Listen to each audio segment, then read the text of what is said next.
Hey YouTube, time for another ham video. It's been a while since haven't been doing a lot of ham videos lately, but who doesn't like seeing this in the mail? Anyhow, we'll just take a look here. Open the box up. See what's inside.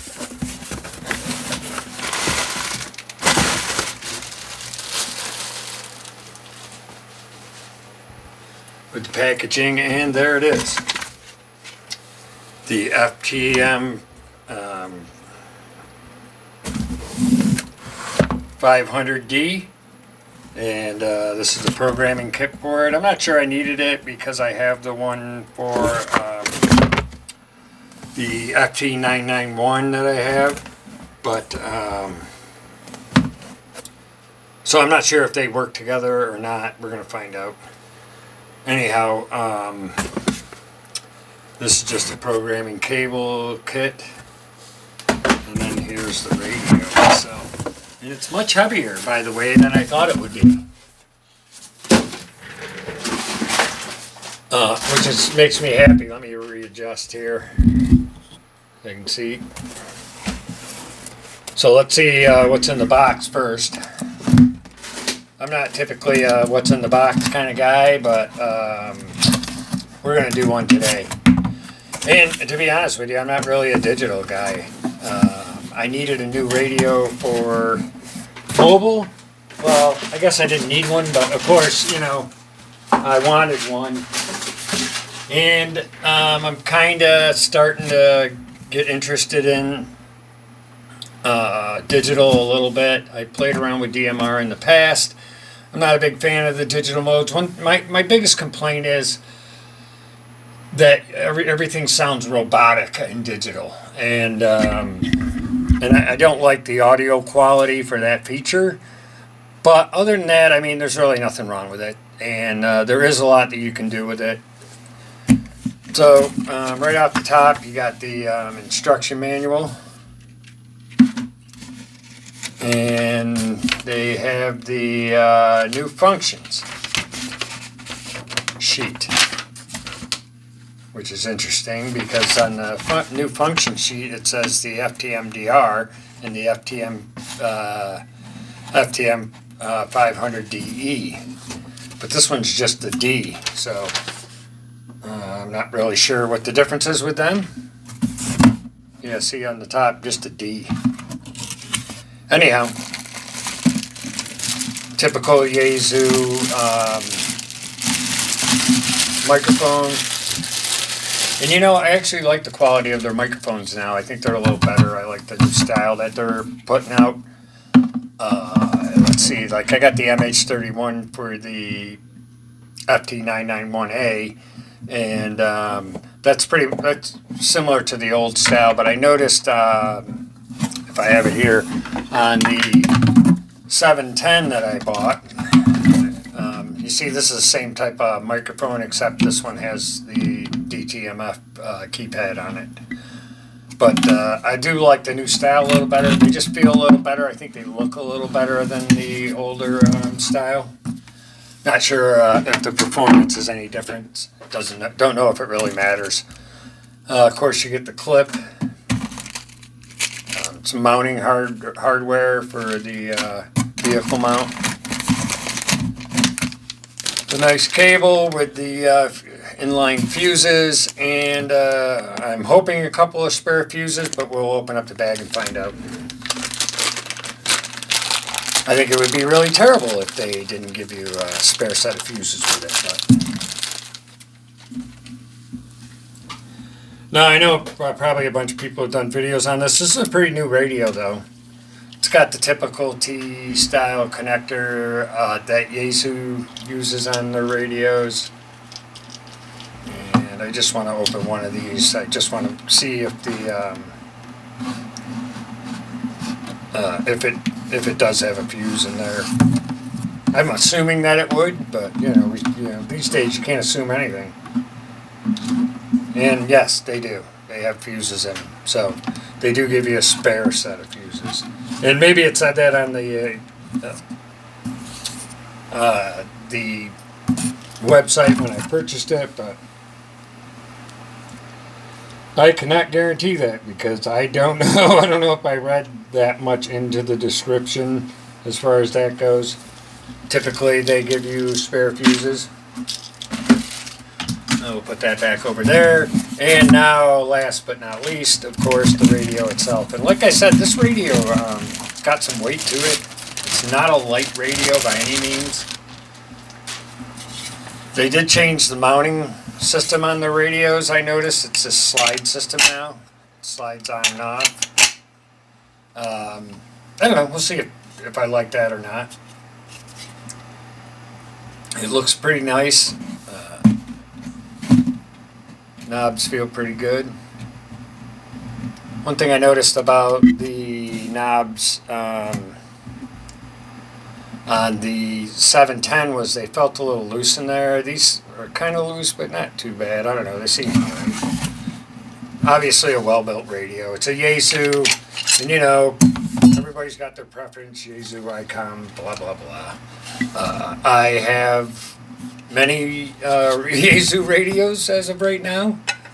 And, okay, so the bracket can either go on over the speaker, which is the way, excuse me, I had it before, or it can go on the other way. So that's, you know, that's nice. I mean, you could do it with all the other ones, but I do like the width. It seems like it's going to hold the radio a little better. That's a pretty good sized, chunky piece of metal there. Seems like it's made all right. So I'll have to figure out how I'm going to get this mounted. I do want to make it like a quick mount, so I can move it between vehicles.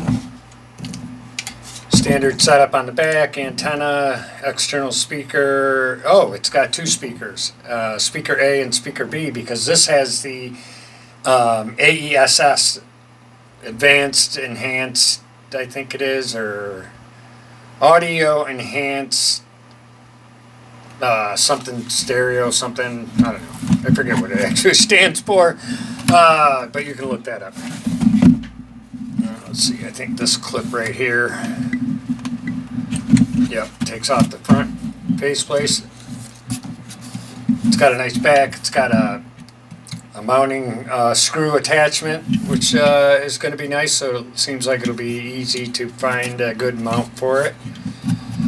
Another interesting thing, and I did learn this in another video, but obviously you can get a separation kit, but you can have your microphone either coming from the head over here on the side when you are running it remote, or you can, they have an extra mic jack in here, so if this is the body of the unit is more convenient than the head to have the microphone coming out of,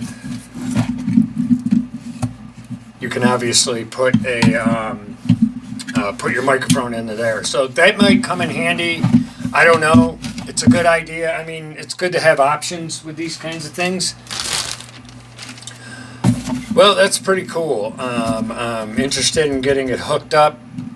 If you give me a few minutes, I will make some kind of temporary hookup here so that we can fire it up and see what it looks like. Okay, just got some power poles on there. Got it hooked up to my power supply. I'm going to pull the cover off. Who doesn't like that? Nobody. Anyhow, let's see what happens here. So press the function knob, which is this one, I believe, yeah. And I'll punch in my call sign. And let me see, I grab the stylus here out of my phone. That'll work good. Sorry about the camera shaking.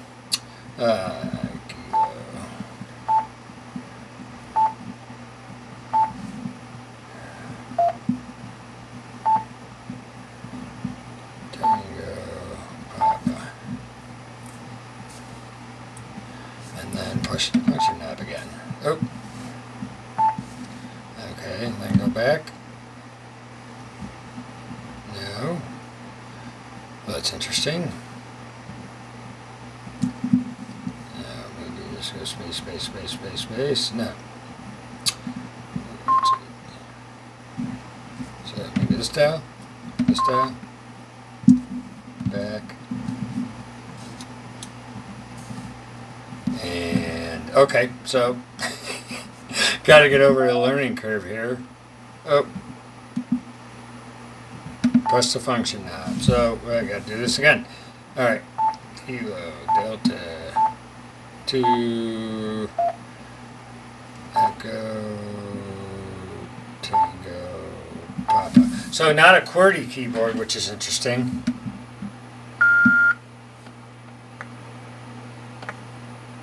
Aha. Okay, so it came up down there on the call sign. And what's this one? So we need to figure out how to do the squelch. So let me see something here. If I do this, squelch. It's this one? Nope. This one?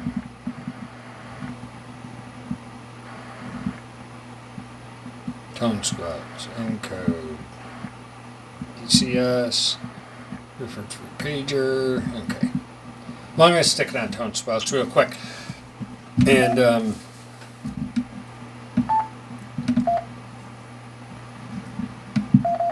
okay. So now I still get some noise in there.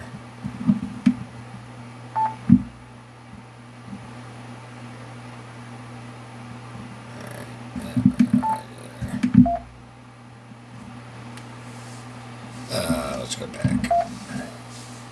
Okay, so I'm picking up something here, but anyways, I just in the end I'm trying to see how fast I can get this thing up and running. Obviously, like everything, it's a learning curve. I think I can do this.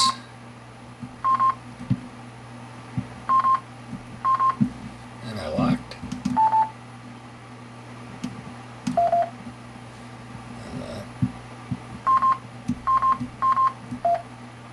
Yep. FM, tone squelch. Okay, so this. Oop. Alright, so let's try this one.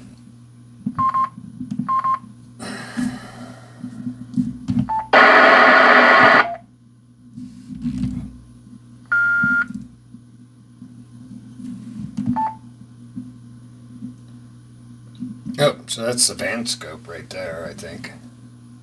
Is it?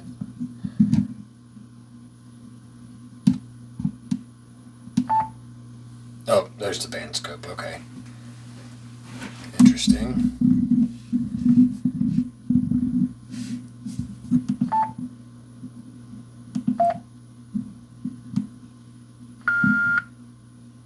Oh, memory, right. Okay.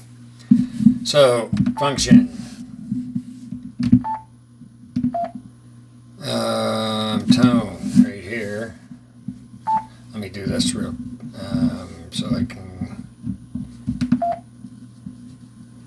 And I guess that's it. Tone squelch in my tone. That should be okay. Now I'm going to run up to a repeater.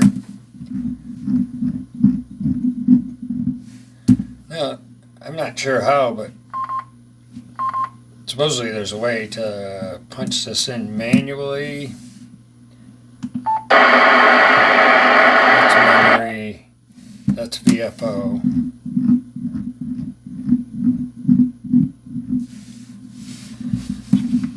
Oh, interesting. Oh, and see, it came up with a negative already on there. That's interesting. Okay, move this maybe.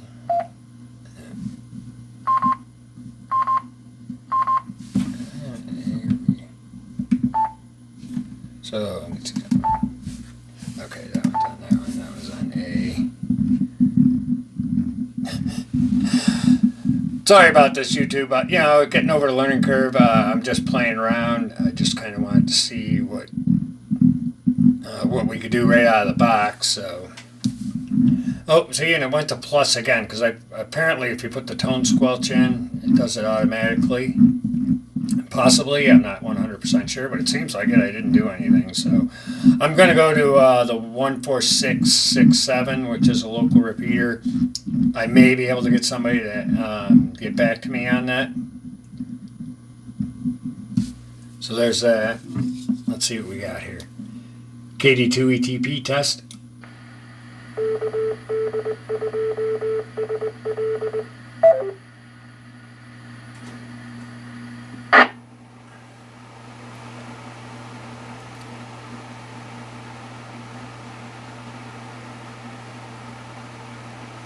And no response, but I did hit the repeater. So that was it, just to get a repeater in there. Now I think if I do this, I got memory right in there. So if I hit this and it goes, I'm on P3, see? And then the other two that I did there, which, it is what it is. And I think, if I'm not mistaken, when I watched another video, you could do up to 5 of these priority memory groups. That's what PGM stands for. So that's interesting. I'll go back to the VFO again. And then there is a digital repeater here. And boy, I'll have to look on my other radio, see if I can remember. I can't remember what the call, or the, call. It is the... Let me see if I can do that one too. I want to see if I can get on a digital repeater. So it's the 145310. So zoom this all down. 145310.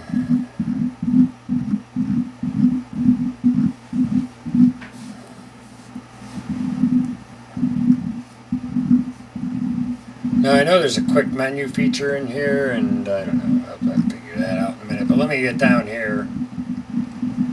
145310. I do like kind of having the big knob, although to be quite honest with you, this knob feels a little wobbly. This is a pretty high dollar radio. I would have liked a better feeling knob.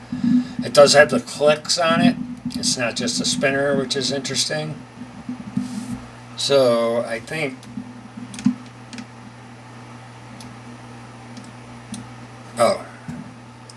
so now I think if I hit this button, yes.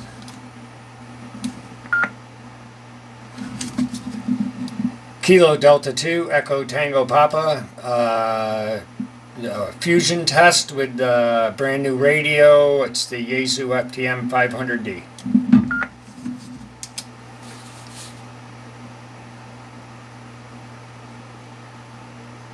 Now the question is whether anybody's out there or not. And you see up here I changed this.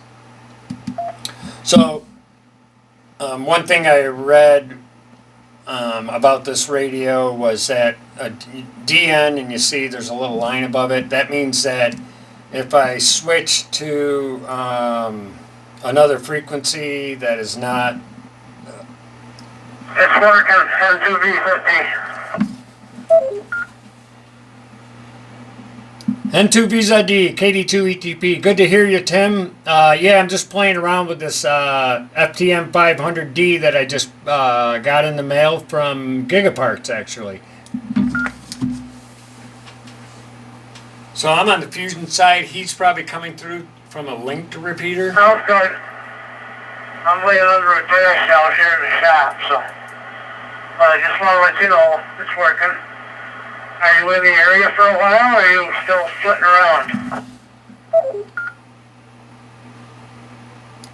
Actually, luckily enough, this year I've been around quite a bit. I just, because you know how much I travel normally. I've been just busy, living life, living around town this year. But I'm actually headed out of town on Friday, only for a couple weeks. I'll be back before Thanksgiving. Are you coming through the 6-7 on the analog side?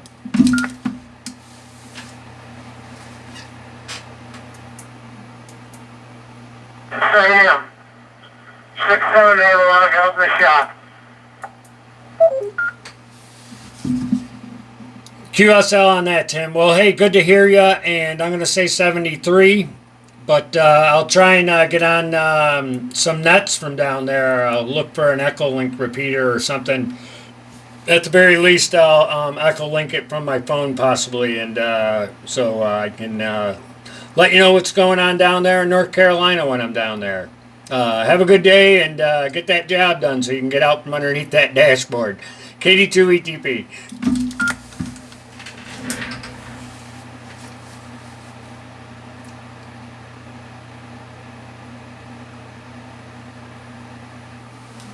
So there's a delay here because of the going from digital to analog. This is going between two local repeaters. But it was easy enough to get on the air. I can't really complain about the ease. I mean, there's obviously a lot I need to know about it, learn about it. But that'll come over time, the more you play with it and that kind of thing. The audio sounds good on it. Obviously, the fusion side is working. So I'm going to do this. So I put that on the memory right, because these are local repeaters that I will be using. So that did come up as P4. And then if I go back here, it automatically switches me back to the FM, because that's in a memory and that was saved. And if you look down at the bottom here, sorry, I didn't mean to yell there, but it gives you the frequency. So P4 is showing 145.31. P3 lit up in orange is the one that you're on. And it also tells you P3 up here. It gives you the frequency of that one and then the other two frequencies that I stored in. So I'll probably, I guess what happens with this, and I'm going to try this actually. So let me go back. And now if I go, let's see, up here. Let me go up. So supposedly, after you get 5, and if you try to rewrite one, it'll, oh, here, I'll just do this. So now that one's in. So now I have 5. 1, 2, 3, 4, 5, and that one came in. So if I do another one, go up a little more, I'll do another one. That one should go to memory 1 now, and I overwrit memory 1. Oh, no, it's actually on 5. So maybe if I go back here, and then I do this, and then I do this maybe, because it's on memory 1.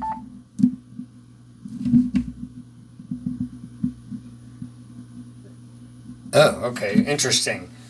So what's happening now, which is the way I want to do it anyways, but so my 1, 2 is good, and my 3 and 4, and it keeps pushing them back this way, so it adds on, but you lose the first one you got there. So you can have 5 of them. Those are 2 repeaters that I use quite a bit. I think I'll program in a couple of the other ones. And I will be making more videos with this later. Oh, and because I'm in priority memory group, if you look here, the light changes depending on what you're in. So if I hit this, VFO is that. And then I think if you go into memory, yeah, it's green. Sorry. So if I just go into memory mode, memory all 001, it's green. The VFO changes the light to blue, and the priority group is orange. So I guess a quick reference, you got a nice screen, so I'm not really sure why you need that, but interesting nonetheless. So let me go back here.